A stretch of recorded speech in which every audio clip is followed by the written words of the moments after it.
নমস্কার সবাইকে জানাই শুভ নবমীর প্রীতি শুভেচ্ছা আন্তরিক ভালোবাসা। আর পুজোর দিনগুলো সবাই কেমন কাটাচ্ছে একটু কমেন্ট করে জানিও। তো আজকে দেখতে দেখতে নবমী হয়ে গেল। ভাই গেছে একটু বাজার করতে। আজকে যেহেতু আমাদের বাড়িতে কোনো সেরকমভাবে কিছু হচ্ছে না, তো আজকে নেমন্তন্ন আছে একটা বন্ধুর বাড়িতে, তো তার বাড়িতে দুপুরবেলা খাওয়া দাওয়া সেটাই যাব।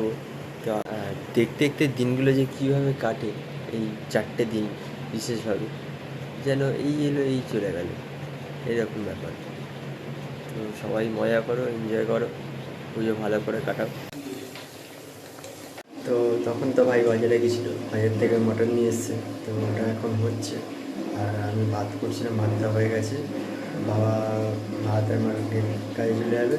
আর আমাদের তো আজকের মধ্যে আমি বলেছিলাম, তো ওখানে যাওয়ার এখানে আমি রেডি হয়ে গেছি। আর ভাই আসলে, ভাইয়ের হয়ে গেলে আমরা যাবো।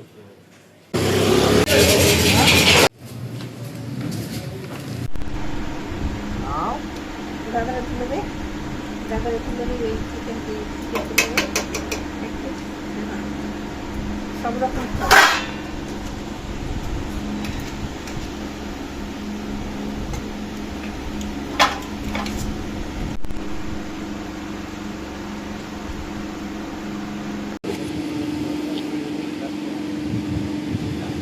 এদের বাড়িতে খাওয়া দাওয়া ছিল, দেখে নাও।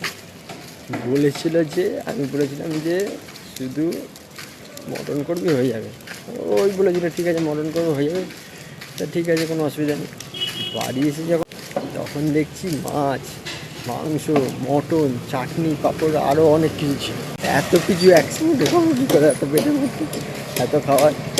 আর খাবারগুলো খুব সুন্দর ছিল, খেতে খুব টেস্টি। খাওয়া দাওয়া করে এখন এই বাড়ি এসেছি।